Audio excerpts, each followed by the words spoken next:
வாழ்க்கையில sales closing கத்துக்குங்க. அது எவ்வளவு இம்பார்ட்டன்ட்னா லவ் பண்ணி கல்யாணம் பண்ணிக்கிற மாதிரி. If you love and you don't close then you don't become a wife or husband. அதுக்கு தனியா ஒரு 1 hour ஒர்க் ஷாப் நடத்தலாம் எப்படி க்ளோஸ் பண்றதுன்னு. ஃபெயிலியர் ஆவதுங்க ரொம்ப இயற்கையான விஷயம். உங்களுக்கு ஏதாவது ரொம்ப டென்ஷன் ஆனீங்கன்னா கிரிக்கெட்டுக்கு போங்க. சப்போஸ் எல்லாருமே அடிக்கிற பால் சிக்ஸர் போகும்னு வச்சுக்கீங்க, நீங்க அந்த கிரிக்கெட் 2 மணி நேரம் உட்கார்ந்து பாப்பீங்களா? யார் அடிச்சாலும் சிக்ஸர், சில ball no, 1 run 2 run fail ஆகிறதுனால தானே கிரிக்கெட்டை பாக்குறீங்க. அது மாதிரி தான் வாழ்க்கையும். ஃபெயிலியர் ஆவது is only delaying your success. அப்புறம் every failure will teach you something how to be more successful. So convert, அதுக்கு 4 stages இருக்கு. failure அப்படின்றத ஒரு இன்சிடென்ட். அந்த இன்சிடென்ட்ட நீங்க ஆப்பர்ச்சுனிட்டியா கன்வெர்ட் பண்ணுங்க. அந்த ஆப்பர்ச்சுனிட்டியை you always get because of your failures. நான் ஃபர்ஸ்ட் இந்த மெட்டல் இண்டஸ்ட்ரிக்கு எப்படி வந்தேன் அப்படின்னா, நான் ஒரு ஃபேப்ரிகேஷன் ஆர்டர் வாங்கிட்டு என்னுடைய ஓன் ரிலேட்டிவ் கிட்ட போய் பண்ணி கொடுக்க சொன்னேன். அவ பண்ணி கொடுக்க முடியாதுன்னு.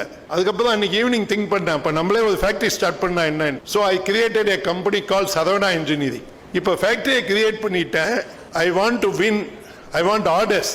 பேப்பர் எல்லாம் பார்த்தா டெண்டர் இருக்கும். அவங்க போய் காம்படிஷன் போனா 20 பேர் வருவாங்க. நான் ஒரு நாள் என்னையே கேட்டுக்கிட்டேன், நமக்கு காம்படிஷனே இருக்கக்கூடாது, அல்லது காம்படிஷன் இருக்கவங்க என்னை பார்த்து நீ ஆர்டர் எடுத்துட்டு போப்பான்னு. ஃப்ரெண்டுங்கெல்லாம் சிரிச்சாங்க. அது மாதிரி கனவுல தான் நடக்கும். பட் ஆனா நடந்தது.